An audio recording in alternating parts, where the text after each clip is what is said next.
my friends. Thank you so much for having me here today. I'm just delighted to have you here in the Old Dominion, first of all, my home state, and just outside of our capital city. I just thought I'd introduce you to some of the perhaps things available to you while you're in the capital area.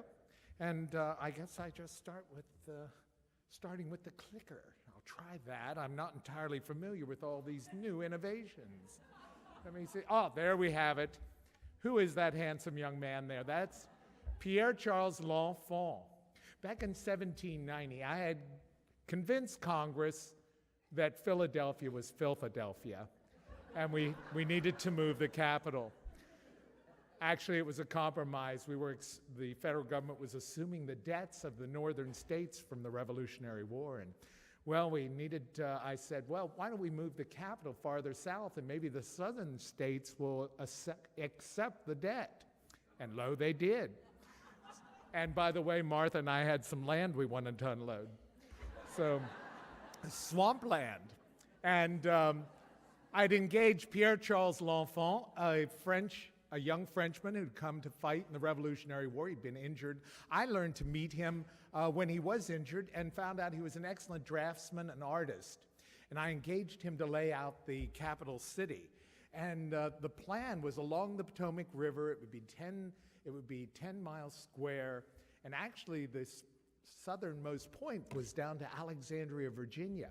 And he laid it out like Paris. As you can see, large diagonal avenues, lots of circles. I asked him, why all the circles? And he said, well, if the city's ever invaded, it'll slow down the artillery.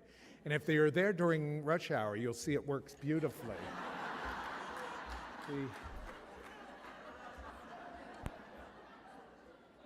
I laid the cornerstone for the first public building in 1791. This is the original plan of the president's house that I had laid the cornerstone for.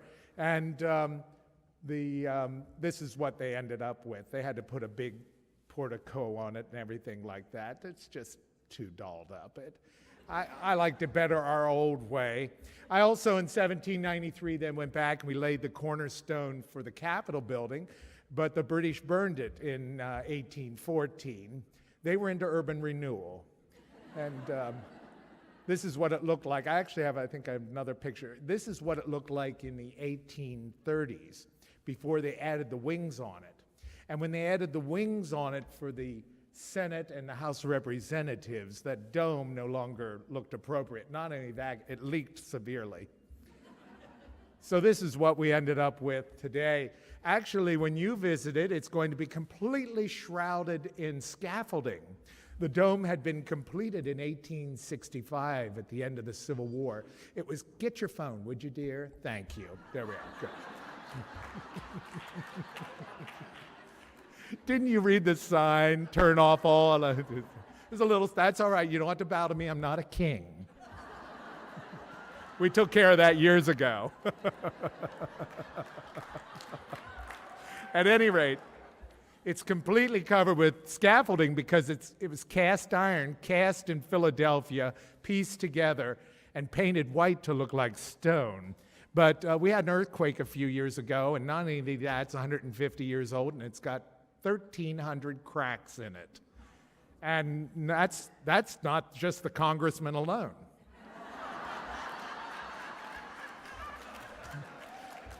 Now, I wouldn't have done anything like this. I was tight with $1.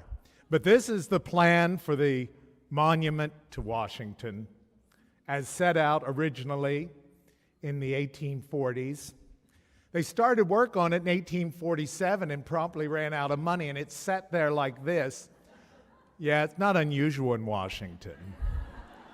Sat there like this until after the Civil War, and they went back to it, and now it's completed. You can see how it changes color about a third of the way up there. It sat like that for over 20 years until they completed it in 1884. At that time, it was the tallest structure in the world. Yes. Then in the 1830s, a man by the name of James Smithson, an Englishman, he was the illegitimate son of the Duke of Northumberland. He had made a fortune developing explosives. And he had no children, and he left his money to a nephew with the stipulation that if the nephew died without children, the money would go to the United States government for the establishment of a repository of knowledge named the Smithsonian Institution. Well, Congress debated for 2 years whether or not to accept the money. 2 years. Nothing new. I mean, it was gift. It was a gift. They didn't like the name. Since then, of course, you'll see the beautiful monuments. This is to Abraham Lincoln, of course. He's actually buried in Springfield, Illinois. But this is, from Springfield or Illinois? That's okay, just trying to narrow it down. And of course, our most recent memorial is to the Reverend Martin Luther King, a fitting memorial. The stone in the back there represents a mountain of despair from which is cut or cleaved a stone of hope. And from the stone of hope is carved the statue of the Reverend Martin Luther King. And it's for us. The reason why the memorial is incomplete is because his work was incomplete at the time of his death. And it is now left for us to go forward and continue his work. Well, that's just one of the many things you're going to see, and that's all I have to say about our capital city right now. I do have the pleasure, after seeing the memorials and monuments and all the old things from the old city, to share with you someone who I think you'll all be glad to meet, a contemporary American. Indeed, please welcome to the stage a very special guest.